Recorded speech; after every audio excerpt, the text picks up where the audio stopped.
Welcome back! Now we're going to look at Goa's 2014 Medium of Instruction Conflict History.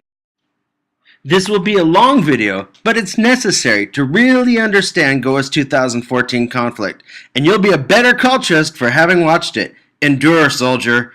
Throughout, my point will be that language teaching is always already political as an integral part of the nationhood project. In 1961, after 451 years of colonization, Goa was liberated from Portugal. Interesting, right? I mean, we all know that Gandhi liberated India from the British in 1947, but part of India, Goa, still belonged to Portugal until 1961.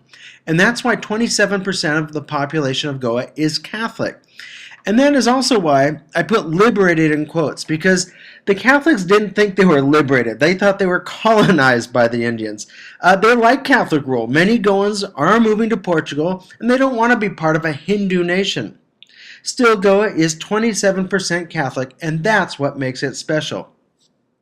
In India itself, 83% of the people are Hindu. Muslims make up around 13% of the nation, so those two groups together make up 96% of India. Then you add Sikhs, Jains, and Buddhists, and you realize that Catholics in India are a negligible minority. So while Goa is actually 66% Hindu, that is not what makes it special. The state's Catholic Portuguese character is the state's pride. That's what makes Goa distinct. When you drive down any road in Goa, you'll see small, cute chapels like this one. And major towns and cities are all dominated by larger cathedrals. And the Catholic community is active. Here you see a Sunday Mass. Rather than a historical relic, the Goan Catholic community is large and active. Goa has two main languages, Konkani and Marathi. Here you see the languages on a 10 rupee note. Konkani is the official language of Goa, and Marathi, it's the official language of Maharashtra. But I include Marathi in this slide because the majority of people in Goa speak Marathi. So here we see little Goa, whose official state language is Konkani, and huge Maharashtra, where they speak Marathi. And Maharashtra's language is spilling over into Goa. Making the languages more distinct, Konkani is the language of Catholics, while Marathi is the language of Hindus. So here you can clearly see the demographic and geographic potential for conflict. Huge Maharashtra speaks Marathi, and its Hindu people are pouring into little Goa, making Goa's indigenous Konkani-speaking Catholics a defensive minority in their own state. As any culturist would tell you, this is a dangerous situation. In 1967, Goa voted not to merge with Maharashtra. The vote was very close. While this happened in 1967, it has not been forgotten. Since most of the population is Hindu, they dominate politics. And the very fact that Hindu politicians considered giving up Goan sovereignty to Maharashtra still stings. Memories of this 1967 vote were very much a factor in the state's 2014 English Medium of Instruction conflict. In 1987, Goa became a state with Konkani and Devanagari as the official state language. That's right, Goa did not become an Indian state until 1987. Before that, it was a union territory. Now, the choice of Konkani satisfied the Catholics. Each state is distinctive by having its own language.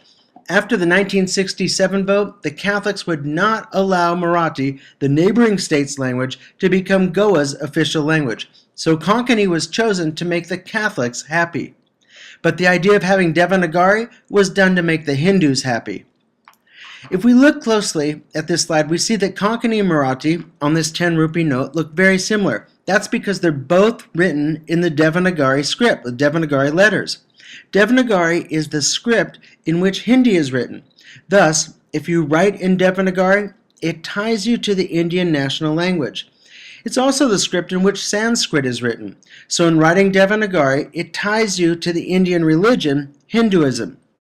In point of fact, the earliest evidence of Konkani we have is in Devanagari.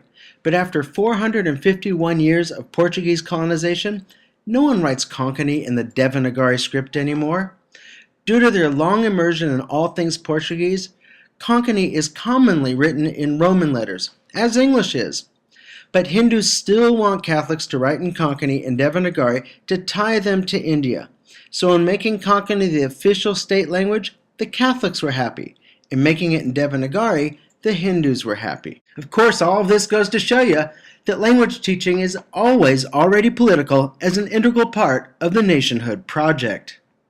Because they understood this message, the Portuguese systematically eradicated Konkani schools.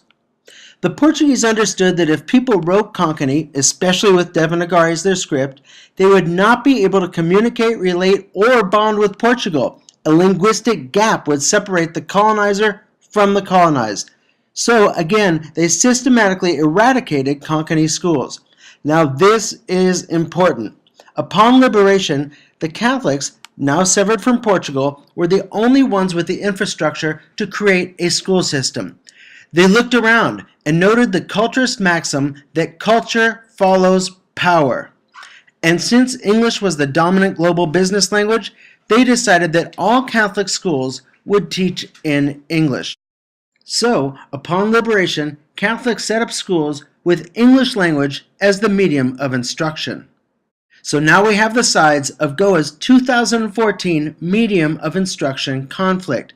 On the one side, we have Catholics who want English as the medium of instruction. On the other side, we have Hindus who want Marathi or Konkani, both great Indian languages, preferably Marathi, in Devanagari, an Indian script, as the state medium of instruction. Now to the history immediately preceding the 2014 medium of instruction conflict. Prior to 1990, nearly all Catholic schools, that's 40% of Goa's schools, taught in English. The Hindu nationalists did not like this.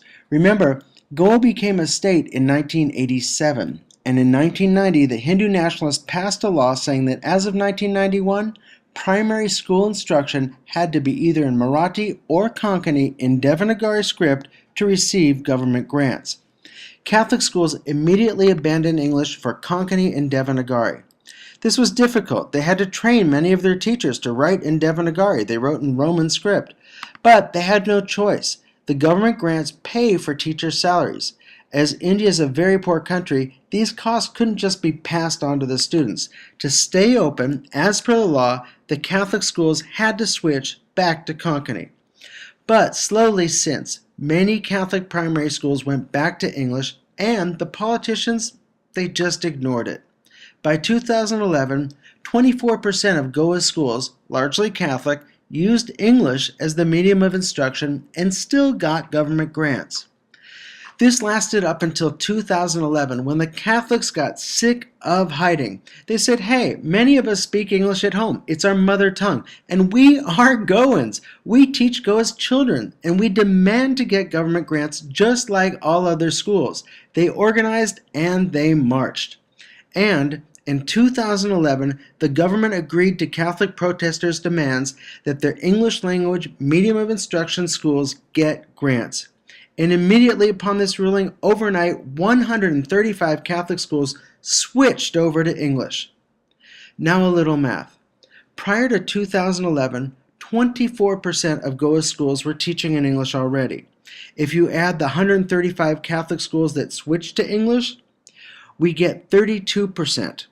So as of 2011, 32% of Goa's schools, the Catholic schools, taught in English. And you'll notice that the number above showed that in 1990, 40% of the schools were Catholic. Now only 32% are. The change reflects Hindu immigration into Goa. Though still large, Catholics are a shrinking minority in Goa. Now to the exact groups fighting the 2014 medium of instruction conflict. On the Catholic side, we have the Forum for the Rights of Children's Education, or FORCE. They are demanding choice and English. And while they want English as an option for all, everyone knows they are for Catholic schools being able to teach in English. The Hindus are represented by the Goa Rakan Manch, with their famous t-shirts reading English why, my bazai, English why, my bazai, meaning English why, mother tongue please. And here we see their famous t-shirts. And the man wearing the t-shirt on the right is Manohar Parrikar.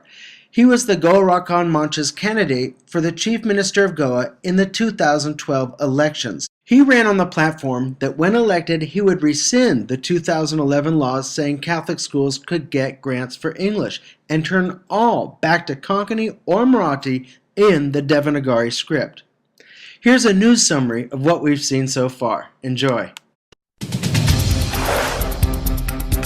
The controversy erupted at the start of the 2011-2012 academic year when the then Digambar Kamath government decided to release grants in English medium schools, bowing to public pressure. Until then, the state exclusively funded Konkani or Marathi medium schools only since 1990. Over 100 schools, especially those run by the Catholic Church's Diocesan Society of Education, switched to English medium overnight. The controversy raged for nearly a year in the run-up of 2012 Assembly elections. Chief Minister Manohar Parrikar, who openly backed the agitation against the grants,